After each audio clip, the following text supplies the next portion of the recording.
नमस्कार, तरुणा पब्लिकेशंस में आप सभी का स्वागत है। एग्जाम की दृष्टि से जो इम्पोर्टेंट हमने एक प्लेलिस्ट बनाई है, हमारी इस प्लेलिस्ट का नाम है शॉर्ट नोट्स। इस शॉर्ट नोट्स वाली जो प्लेलिस्ट है, इसमें हम पूरे ब्रह्मांड का परिचय पढ़ चुके हैं, पृथ्वी का परिचय पढ़ चुके हैं और आज हम पढ़ने वाले हैं भारत का परिचय।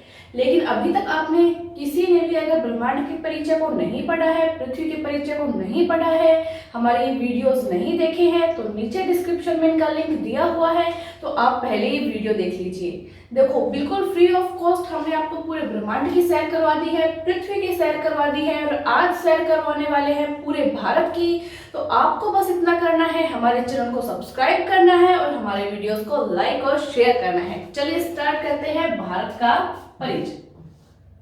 देखो, भारत के परिचय में सबसे पहले हम बात करते हैं भारत की स्थिति की। हमें पता है पूरे विश्व को अक्षांशीय और देशांतरीय रेखाओं में विभाजित किया गया है। तो जो भारत है उसकी स्थिति क्या है? उसकी स्थिति है पूर्वी देशांतर। भारत पूर्वी देशांतर में स्थित है। और कौन से गोलार्ध में स्थित है? तो भारत उत्तरी गोलार्ध में स्थित है। तो भारत की स्थिति याद रखनी है हमें, बार बार एग्जाम्स में क्वेश्चन पूछा जाता है। तो उत्तरी गोलार्ध एवं पूर्वी देशांतर में हमारा देश भारत स्थित है। अब बात करते हैं भारत की आकृति की। तो भारत की आकृति यहाँ आप देख सकते हैं लगभग कैसी है? चतुष्कोणीय आकृति है। तो भारत की आकृति है चतुष्कोणीय। अब बात कर लेते हैं भारत के क्षेत्रफल की। तो भारत का क्षेत्रफल है 32,87,263 किलोमीटर स्क्वायर या वर्ग किलोमीटर। दोबारा बोलेंगे साथ साथ, 32,87,263 वर्ग किलोमीटर भारत का क्षेत्रफल है। अब बात करते हैं जो संपूर्ण विश्व का कितना प्रतिशत हिस्सा भारत का क्षेत्रफल है इसकी। तो देखिए, संपूर्ण विश्व का कितना प्रतिशत क्षेत्रफल है भारत के पास? तो 2.42%। कितना? 2.42% क्षेत्रफल पूरे विश्व का भारत के पास है। अब बात करते हैं कि भारत का विश्व में क्षेत्रफल की दृष्टि से स्थान कौन सा है। देखिए, क्षेत्रफल की दृष्टि से विश्व में भारत का स्थान कौन सा है? 7वां। हाँ जी, 7वां स्थान है भारत का। ठीक है। अब बात करते हैं जनसंख्या की दृष्टि से विश्व में भारत का स्थान कौन सा है। ये बात की है हमने क्षेत्रफल की दृष्टि से। अब हम बात कर रहे हैं जनसंख्या की दृष्टि से। हमें पता है भारत की जनसंख्या वैसे ही बहुत ज्यादा है, तो भारत का स्थान कैसा है? दूसरा स्थान है। भारत का दूसरा स्थान है पूरे विश्व में जनसंख्या की दृष्टि से। कंफ्यूज नहीं होंगे क्षेत्रफल और जनसंख्या के बीच में। ठीक है, यहाँ तो है 7वां और यहाँ है दूसरा। अब बात करते हैं विश्व जनसंख्या का भारत में निवास कितने प्रतिशत है। तो पूरे विश्व की जनसंख्या का भारत में निवास है 17.5%। 17.5%। बच्चे अक्सर कंफ्यूज होते हैं क्षेत्रफल में और यहाँ पे जो जनसंख्या का जो भारत में निवास है इसमें। तो कंफ्यूज नहीं होना है। क्षेत्रफल के हिसाब से तो है 2.42% और जनसंख्या के हिसाब से है 17.5%। याद रख लेंगे, नोट करते जाइए, साथ साथ में नोटबुक और पेन साथ रखा कीजिए।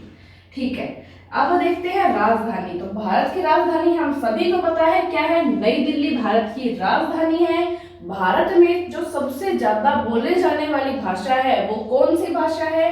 ये भी हम सभी को पता है। तो सबसे ज्यादा बोलने जाने वाली भाषा है हिंदी। कौन सी है? हिंदी। अब बात करते हैं भारत में स्थित कुल राज्यों की। देखो, कुछ बच्चे सोचेंगे कि 29 राज्य नहीं, जो जम्मू कश्मीर का स्पेशल राज्य का जो विशेष राज्य वाला दर्जा था वो दर्जा हटा लिया गया है। उसके बाद भारत में अब कुल राज्य है वर्तमान में 28 और कुल केंद्र शासित प्रदेश कितने हो गए हैं?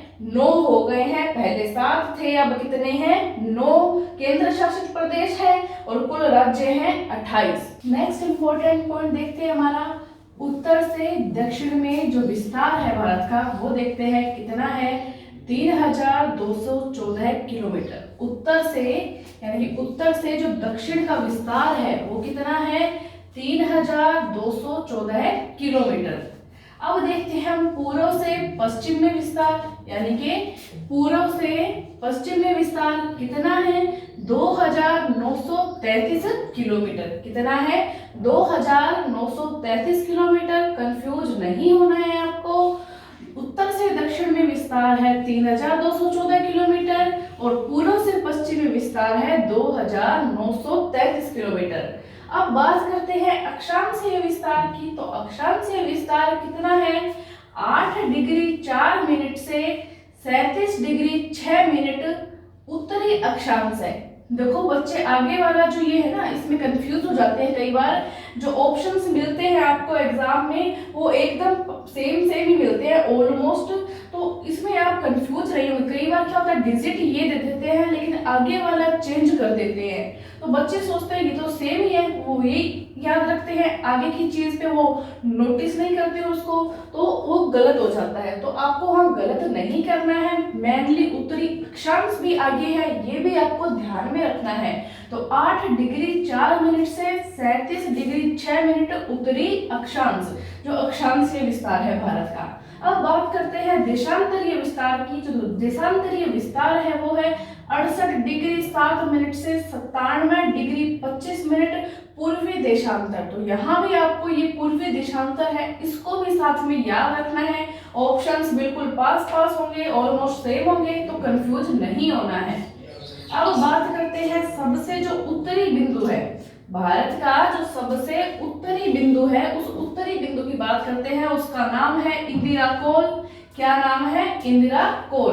किस राज्य में है ये? तो ये जम्मू कश्मीर राज्य में, जो वर्तमान में केंद्र शासित प्रदेश बन चुका है। तो जम्मू कश्मीर में क्या है? इंदिरा कोल, जो सबसे उत्तरी बिंदु है भारत का। ठीक है। सबसे जो दक्षिणी बिंदु है, सबसे जो दक्षिणी बिंदु है वो कौन सा है? सबसे जो दक्षिणी बिंदु है वो है यहाँ पे इंदिरा पॉइंट, पिगमेलियन पॉइंट, जो कि निकोबार द्वीप समूह में कहाँ पे स्थित है? निकोबार द्वीप समूह में। तो देखिए यहाँ लगभग क्या है? निकोबार द्वीप समूह। तो इसका जो अंतिम बिंदु है उसका नाम है इंदिरा पॉइंट। इसको पिगमेलियन पॉइंट भी कहते हैं। कंफ्यूज नहीं होंगे, ऑप्शन में आपको दोनों में से कुछ भी दे सकता है, तो आपको याद होना चाहिए इंदिरा पॉइंट का नाम ही क्या है? पिगमेलियन पॉइंट है। कहाँ स्थित है ये? तो ये निकोबार द्वीप समूह के अंदर स्थित है। अब बात करते हैं सबसे जो पूर्वी बिंदु है, सबसे पूर्वी बिंदु की। तो सबसे पूर्वी बिंदु अरुणाचल प्रदेश का वालांगू। अरुणाचल प्रदेश का वालांगू जो है वो भारत का सबसे पूर्वी बिंदु है। अब बात कर लेते हैं सबसे पश्चिमी बिंदु की। तो जो गुजरात का सरक्रिक है, गुजरात का जो सरक्रिक है वो है सबसे पश्चिमी बिंदु। सरक्रिक गुजरात, कंफ्यूज नहीं होंगे। उत्तरी बिंदु इंदिरा कोल, दक्षिणी बिंदु इंदिरा पॉइंट, पूर्वी बिंदु वालांगू, पश्चिमी बिंदु सरक्रिक। ठीक है। अब बात करते हैं प्रायद्वीपीय भारत का दक्षिणी बिंदु। देखिए ये तो था निकोबार द्वीप समूह का अंतिम बिंदु। अगर आपको क्वेश्चन ऐसे पूछ ले कि प्रायद्वीपीय भारत का सबसे दक्षिणी बिंदु कौन सा है, या जो मुख्य भारत है उस मुख्य भारत का दक्षिणी बिंदु कौन सा है, तो आपको आंसर देना है केप कोमोरिन। केप कोमोरिन, जो कि कहाँ पे है? कन्याकुमारी तमिलनाडु में स्थित है। केप कोमोरिन, कन्याकुमारी तमिलनाडु। अब बात करते हैं भारत में द्वीपों की कुल संख्या की। भारत में द्वीपों की कुल संख्या की, तो जो टोटल द्वीप है भारत में वो है 247। कितने हैं? 247, जिसमें 204 तो किसमें है? बंगाल की खाड़ी में है, और 43 है अरब सागर में। 43 है अरब सागर में। तो यहाँ से आप ये भी याद रख सकते हैं, अगर आपको क्वेश्चन पूछा जाए कि बंगाल की खाड़ी में कितने द्वीप हैं, तो आप बता सकते हैं 204 द्वीप हैं। अरब सागर में कितने द्वीप हैं? तो 43 द्वीप हैं। यहाँ से ये क्वेश्चन भी आप याद रख सकते हैं। और कुल द्वीप पूछे जाए तो 247। ठीक है।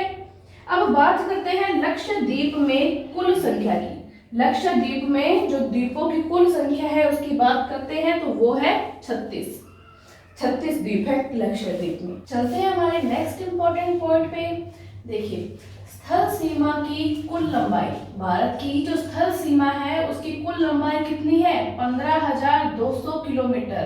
15,200 किलोमीटर।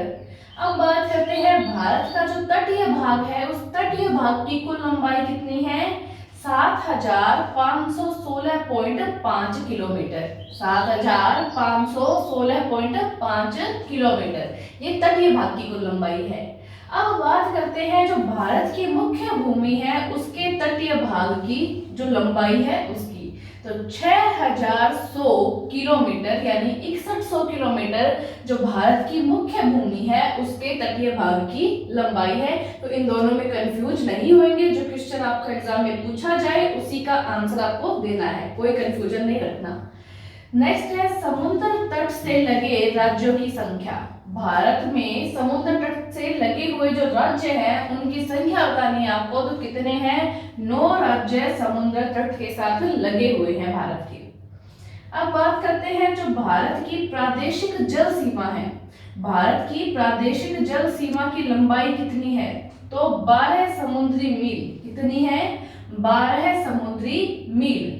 समुद्री मील से आप क्या समझेंगे? देखिए, समुद्री मील का किलोमीटर में मैं संबंध आपसे बता देती हूँ कि एक जो समुद्री मील है वो 1852 किलोमीटर के बराबर होता है। एक समुद्री मील 1852 यानी 1852 किलोमीटर के बराबर होता है। और जो भारत की प्रादेशिक जल सीमा है वो कितनी है? 12 समुद्री मील है। अब मोस्ट इंपोर्टेंट क्वेश्चन आता है जो एग्जाम में बार बार पूछा गया है, यानी कि भारतीय मानक समय रेखा। भारतीय मानक समय रेखा देखिए 82.5 डिग्री पूर्वी देशांतर, 82.5 डिग्री पूर्वी देशांतर है भारत की मानक समय रेखा। ये क्वेश्चन बार बार पूछा जा रहा है। कहाँ से गुजरती है ये इलाहाबाद के मिर्जापुर शहर से गुजरती है। इलाहाबाद के मिर्जापुर से गुजरती है। इलाहाबाद जिसका वर्तमान में नाम क्या है? प्रयागराज। क्या नाम है? प्रयागराज के मिर्जापुर से ये गुजरती है। 82.5 डिग्री पूर्वी देशांतर भारतीय मानक समय रेखा। अच्छे से नोट कर लेंगे, बहुत इंपोर्टेंट क्वेश्चन था ये। अब बात करते हैं जो भारतीय मानक समय रेखा है वो निम्न राज्यों से गुजरती है। कितने राज्य हैं?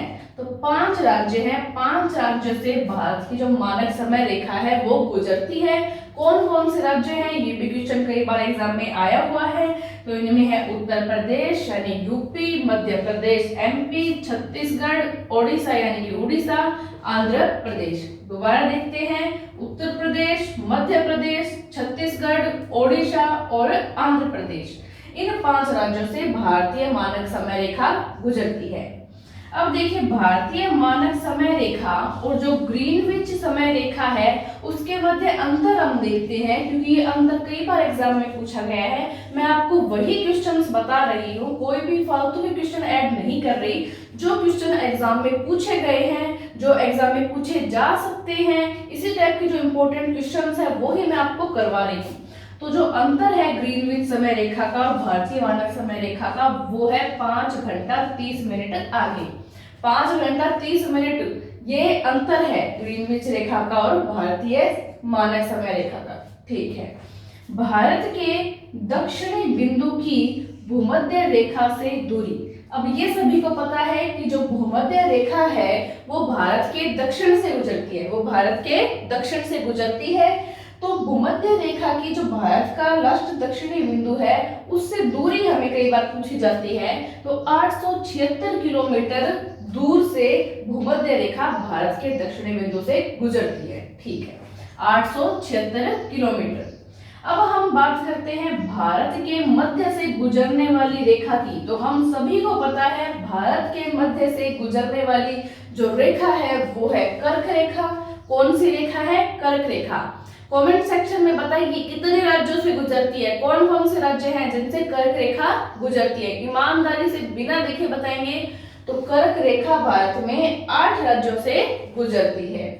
देखिए, राज्यों के नाम हम याद करते हैं, गुजरात, राजस्थान, मध्य प्रदेश, छत्तीसगढ़, झारखंड, पश्चिम बंगाल, त्रिपुरा, मिजोरम।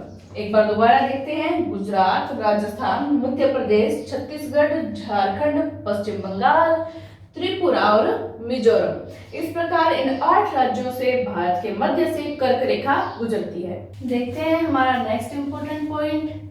देखो, भारत की सबसे बड़ी जनजाति, भारत की जो सबसे बड़ी जनजाति है वो कौन सी है? हम सभी को पता है, जो गोंड जनजाति है वो भारत की सबसे बड़ी जनजाति है। और कहाँ निवास करती है? तो मध्य प्रदेश में निवास करती है। दोनों टाइप से क्वेश्चंस आ सकते हैं कि जनजाति कौन सी है सबसे बड़ी, तो आप बताएंगे गोंड, और कहाँ पे निवास करती है तो आप बताएंगे मध्य प्रदेश। दोनों क्वेश्चंस एग्जाम में आए हुए हैं ये। नेक्स्ट, सर्वाधिक राज्यों की सीमा को छूने वाला राज्य है। कौन सा राज्य ऐसा है जो सर्वाधिक राज्यों की सीमा को छूता है? तो जो उत्तर प्रदेश राज्य है, कौन सा राज्य? उत्तर प्रदेश राज्य, वह सर्वाधिक राज्यों की सीमा को छूता है। कितने राज्य? तो 8 राज्यों की सीमा को वह छूता है। नेक्स्ट है सर्वाधिक जो नगरीकृत राज्य है। हम सभी को पता है गोवा सर्वाधिक नगरीकृत राज्य है। क्वेश्चन ऐसे भी आ सकता है कि न्यूनतम नगरीकृत राज्य कौन सा है? तो हिमाचल प्रदेश न्यूनतम नगरीकृत राज्य है। अब बात करते हैं सर्वाधिक वनाच्छादित राज्य की। तो मध्य प्रदेश सर्वाधिक वनाच्छादित राज्य है। ये क्वेश्चन भी काफी बार आया हुआ है। नेक्स्ट है न्यूनतम वनाच्छादित राज्य हरियाणा। तो न्यूनतम वनाच्छादित राज्य है हरियाणा और सर्वाधिक पूछे तो मध्य प्रदेश। दोनों इंपॉर्टेंट क्वेश्चन है। सर्वाधिक वर्षा होती है Mawsynram Meghalaya. Very very important question. Mawsynram Meghalaya में सर्वाधिक वर्षा होती है। ये क्वेश्चंस काफी एग्जाम्स में आया हुआ है, नोट कर लीजिए साथ साथ में जो इंपॉर्टेंट क्वेश्चन थे उनको। न्यूनतम वर्षा होती है तो लेह जो भाग है कश्मीर का, वहां पर न्यूनतम वर्षा होती है भारत में।